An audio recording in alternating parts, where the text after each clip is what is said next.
Друзья, всем огромный привет! Сегодня хочу показать рецепт торта, который буду готовить себе на новогодний стол. Торт очень легкий в приготовлении, без весов, без миксера.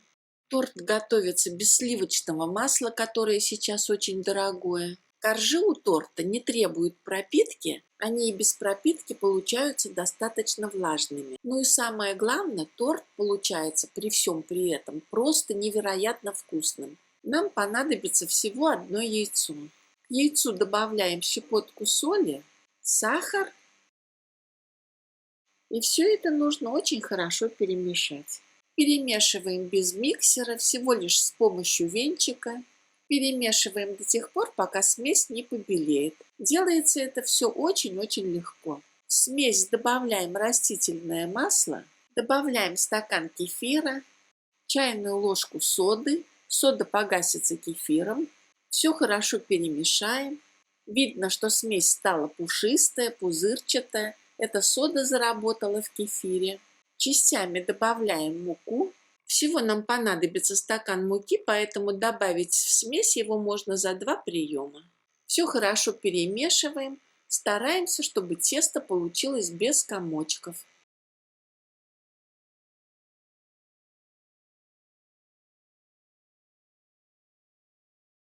Тесто по этому рецепту получается очень пышное, консистенции полугустой сметаны. Добавляем в тесто какао. Перемешиваем все аккуратно, но тщательно. Тесто должно получиться однородным, без комочков. Дно формы застилаем пергаментом, бока смазываем маслом. Выливаем аккуратно тесто. Диаметр моей формы 18 сантиметров. Аккуратненько с помощью палочки делаем круговые движения по поверхности теста, стараясь доставать до дна. Это делается для того, чтобы при выпечке в тесте не образовывались пустоты. Выпекаем корж в хорошо разогретой духовке до 180 градусов по Цельсию минут 40-50. Ориентируйтесь на свою духовку и на всякий случай готовность коржа проверьте шпажкой. Я уже разрезала корж на 2 части. Посмотрите, какие получились коржи. Очень пористые, хорошо пропеченные. И даже по съемке видно, что они совершенно не сухие. На ощупь корж чуть влажноватый, совершенно не требует пропитки. Пусть полежат, а мы пока займемся кремом. Для крема нам понадобится густая сметана. Сложно поверить, но это у меня сметана из магазина жирностью 20%. Здесь у меня примерно 500 грамм сметаны, которые получились из сметаны весом 800 грамм. Готовится это очень просто. На ночь я застелила сито марлей в 2-4 слоя. Поставила сито с марлей на кастрюльку. Вылила в сито с марлей сметану из магазина. К утру вся лишняя жидкость из сметаны вытекла. И получилась вот такая вот густая сметана, как с рынка. И, по крайней мере, я уверена, что ее никто не загустил мукой или крахмалом. Для крема добавляю в сметану сахарную пудру. Из расчета 1 столовая ложка сахарной пудры на 100 грамм сметаны. Сахарную пудру я всегда просеиваю, потому что она имеет свойство комковаться. Я никогда не покупаю сахарную пудру, которая не комкуется. Это значит, что в нее добавлены какие-нибудь разрыхлители. После того, как добавили в сметану нужное количество сахарной пудры, нужно ее тщательно перемешать. В результате получаем вот такой вот крем.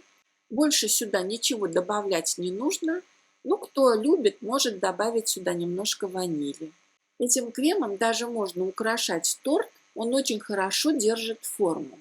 Сюда не нужно добавлять никакого лимонного сока. Крем и так получается с небольшой, очень приятной кислинкой. Покрываем кремом поверхность коржа. Аккуратно разравниваем его по всей поверхности. Покрываем крем вторым коржом разрезом вверх. Опять выкладываем крем и разравниваем его. Вот что у меня получилось в итоге. А далее нам тортик нужно обсыпать какой-нибудь крошкой. Предполагалось, что корж при выпечке немного вздуется И вот эту вот верхушку я пущу на окрошку. Но у меня корж настолько ровненько выпекся, что мне даже было жалко с него что-нибудь срезать. В принципе, можно сделать крошку из любого печенья и обсыпать этой крошкой тортик. Но я решила обсыпать тортик измельченными грецкими орешками. Вот такая у меня получилась красота, очень аппетитно выглядит. Можно даже оставить и так, но хочется, чтобы наш тортик выглядел как-то попраздничнее и повеселее. Поэтому я решила украсить его растопленным шоколадом. И действительно получилось очень симпатично. Такие тортики я видела в магазине. Ну а у нас это домашний тортик. И, конечно же, он гораздо вкуснее, чем магазинный. Ну и последний штрих. Тортик накрываем и отправляем его в холодильник на несколько часов.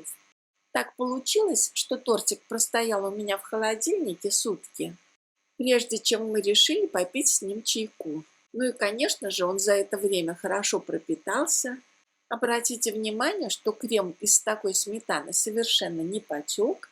Какой тортик я ставила в холодильник, таким я его оттуда и достала. Посмотрите, какой он в разрезе.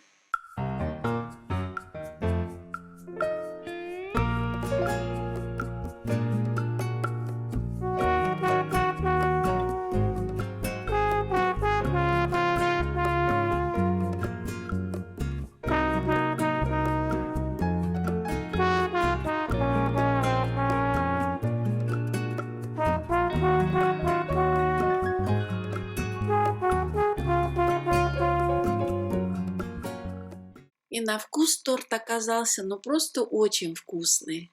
Мы сели попить с этим тортиком чаек и даже не заметили, как он исчез со стола.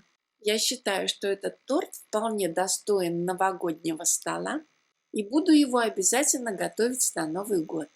Ну а вы думайте. Всем пока и до встречи на моем канале.